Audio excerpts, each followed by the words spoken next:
Wow, it's been an interesting year, hasn't it? For me, as a gamer, I can't help but feel pretty great about what's come out in 2023.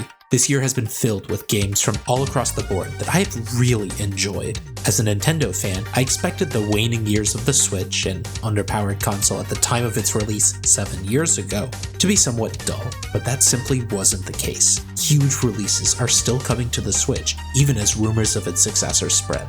And it's not just Nintendo. Games from across the gaming landscape have come out this year, and it's been really invigorating to see just how many great games are hitting new audiences with powerful and memorable experiences. Of course, I can't speak for everyone, only me, so as this year comes to a close, I want to take this opportunity to talk about some of the incredible gaming experiences I've had in these past 12 months. I'm not going to give you the usual list of featured games, I'm building suspense here, see? But I'll let you know that I'll only be sharing early game footage for everything, and won't be spoiling any game's plots and mechanics beyond stuff that's shown in the first few hours. Cool, with that out of the way, let's go. Here's my list of the top 7 games of 2023. There's something so compelling about being dropped into a world without any information and being let loose and expected to just figure it out. It's what makes the Outer Wilds so compelling. It's why people have flocked to Return of the Obra Dinn, but there's no game I've played that gives you quite so little as number 7 on this list, Chants of Sennaar. Chants of Sennaar by Rundisk is a puzzle game where you start knowing absolutely nothing. This cel-shaded geometric world is filled with people and puzzles, but you don't understand them. And it's not the use of high fantasy mystique or techno-garble language that you don't know yet. You literally do not know the language of the game. Excuse me, make that languages, because you spend the entire game going from place to place, floor to floor, scaling this tower and decoding signs and people and mysteries of several languages on the way. This gameplay loop of seeing these languages in the world and having to translate them using context clues and your own intuition is simply divine. And no, that's not just extravagant praise or a synonym for great. I really mean it. This whole game is inspired by the biblical story of the Tower of Babel, and it goes to great lengths to demonstrate this clearly. The game's not perfect. I found its controls to be a bit wonky at times, and some of the promised mystery payoff is lacking by the end. Plus, the waiting for stealth sections gets old fast. But, for what is delivered, Chants of Sennaar is a magnificent game. If you love mystery/puzzle games and you find yourself with a free weekend, pick up this game. You won't regret it.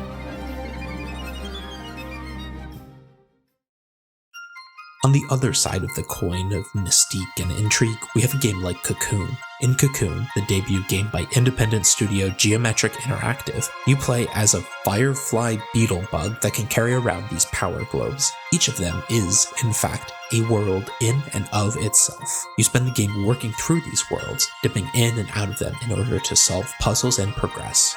Now, this world, or perhaps these worlds, are just as peculiar as the world of Chants of Sennaar, but you don't really spend time meditating on the mysteries or the locales in the same way. Instead, this game is all about getting the most out of this central idea. You're in a world and carry another world on your back. Make it to the end.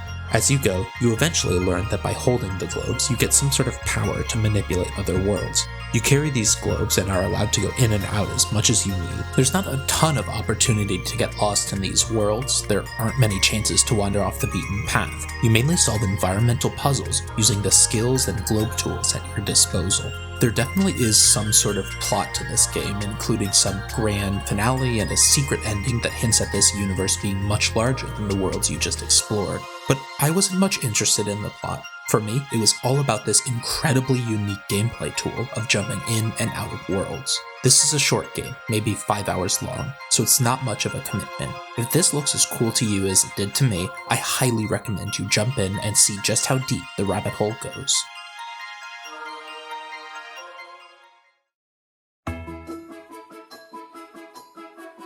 Wah freaking who?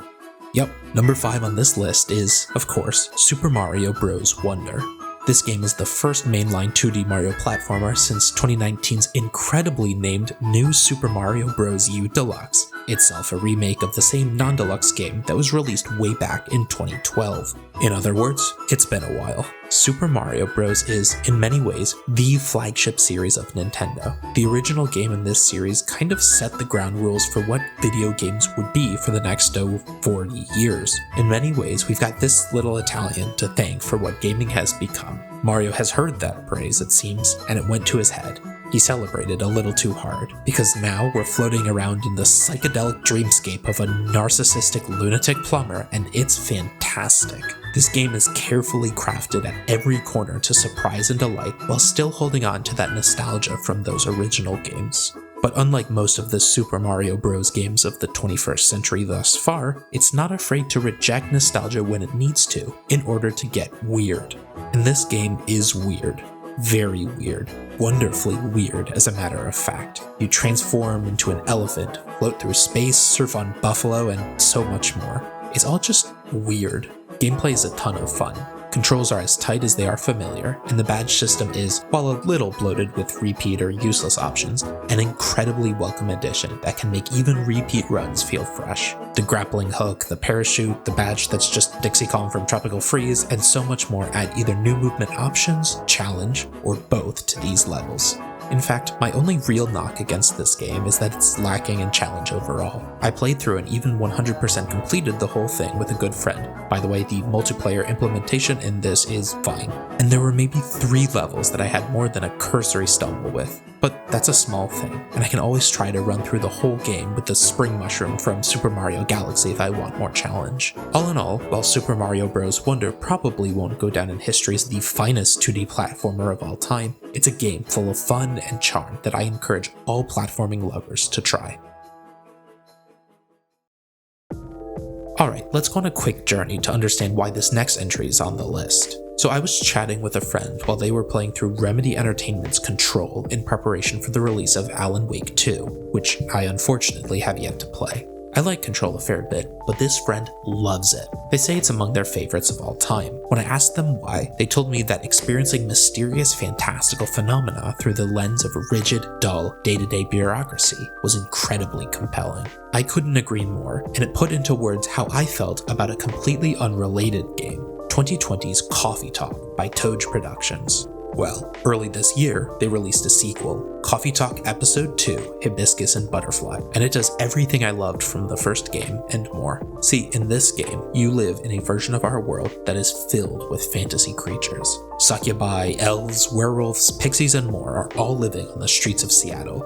You, a human, own and work at a coffee shop that's only open at night. These creatures come and go, detailing wild stories about forced transformations, forbidden love, dreams and aspirations, and so much more. And you're the bartender, giving them the space to do so. You don't get to see these events or participate. In this game, you do exactly 2 things. You make coffee and you listen. That might sound boring, but let me assure you that it is not. This game or visual novel or whatever you want to call it is incredible. It tells fun and powerful stories that are somehow both magical and relatable while you make coffee. There's layers of mysteries and choices you can make about relationships that all feel natural and earned. This game is relaxing and cozy while being incredibly gripping. If you find yourself invested in this story, especially if you've played the first game, there's no telling how long you'll want to spend serving coffee in Coffee Talk 2. Here's a production fun fact for this video. I actually considered presenting the list in reverse. I'd start with the games higher on the list because, well, they're just more obvious. That way, the list would get more surprising as the video went on. Most of you who've watched my videos can probably name the last 3 games on this list, if not the precise order. But, well, a countdown's a countdown. So, in lieu of suspense, I'll just get on with it. Number 3 is the remaster of Metroid Prime. Is this cheating? Does this game really count as a game from 20 years ago and doesn't belong on this list? Maybe, but I don't care, because I love Metroid Prime. It got re-released this year, and it's the best Metroid Prime ever. For those of you who aren't familiar, Metroid Prime is a first-person action-adventure starring Samus Aran, intergalactic bounty hunter. After getting some sort of radio distress signal from a spaceship, you enter and swiftly defeat the ship's grotesque boss. This causes the ship to self-destruct. You flee, but not before encountering the big bad space dragon himself. Ridley. He's decked out in some rockin' armor and attacks you, destroying your abilities. Ridley flies to the planet Talon 4 and you chase him. From there, it's classic Metroidvania, now in 3D. You collect the lost upgrades of your suit, deck yourself out in upgrades, explore the world, and make your way to the final boss. It's a textbook example of exploration-based gameplay done right. Every texture and animation has been remade, but the rest of the game, apart from the wacky controls of yore, has been preserved. I don't even need to tell you to play this game, because if you got as hyped as I did when this game was announced and released on the same day, you already have.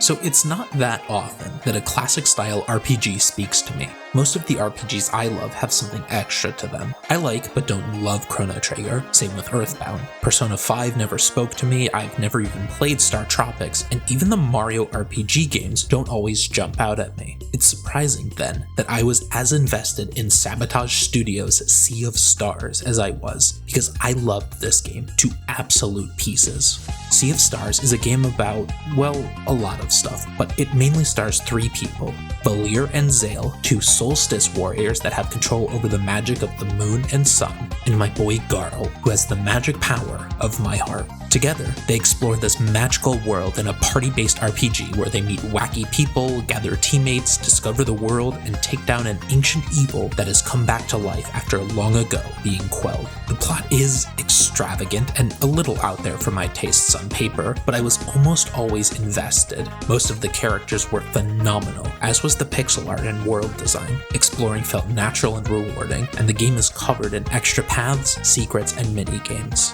The combat, which I was prepared to be underwhelmed with, uses this incredible lock system that requires strategic planning and execution in every battle. There aren't any pushovers, you always have to be prepared. This combat is developed expertly as the game goes on, complexly expanding on ideas and requiring deep understanding of your characters and abilities. But my favorite part of this game was undoubtedly the music.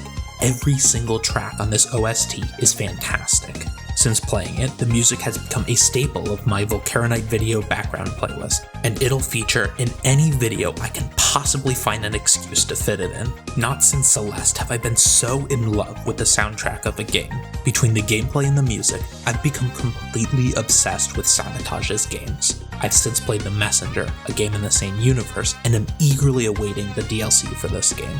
Sabotage Studios has made a loyal fan in me, and I can't wait to see what they come up with next. Expect a full video on this game at some point in the future. Come on now, was there really any choice in the matter?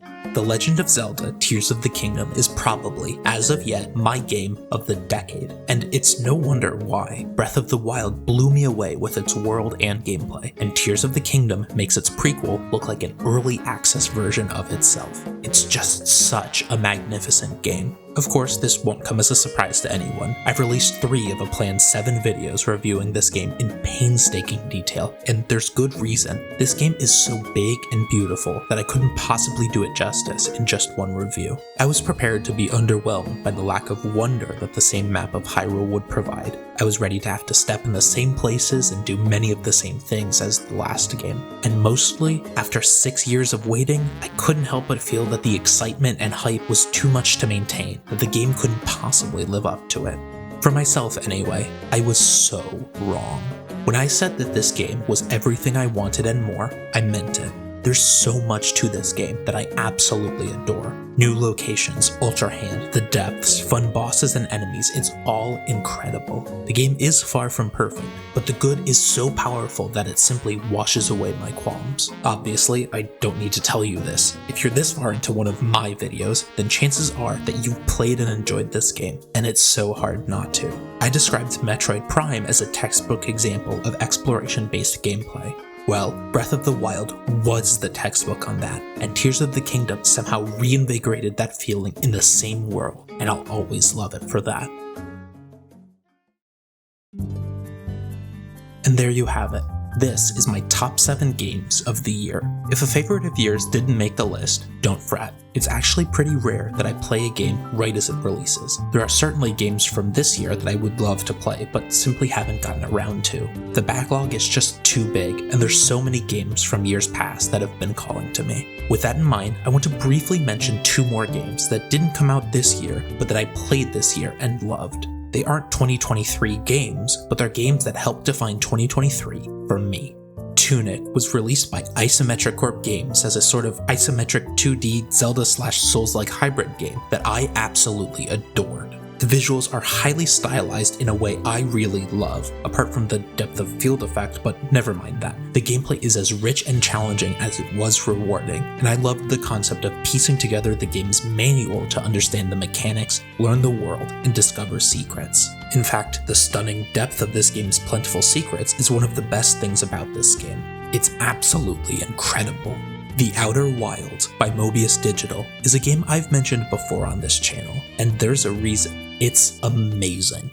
When I cracked open this game, I had no idea what I was in store for. It's another outstanding example of exploration-based gameplay, combined with a pet obsession of mine, space. I've always loved astronomy and spacefaring technology, both in fiction and real life, so being able to take flight and explore the boundless cosmos was incredible. Add to it the rich and layered mysteries that this world has to offer, and you've got one of the most intelligent games to ever be created.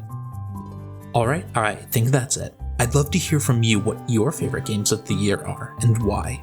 Tell me about some of your favorite gaming experiences this year in the comments, and I hope you enjoyed this video. If you did, be sure to hit the like button and subscribe. I've got a lot of Volcaronite content in the works, and I'm going to try to work on some of these shorter videos in between longer essays so that we don't have any more months-long gaps.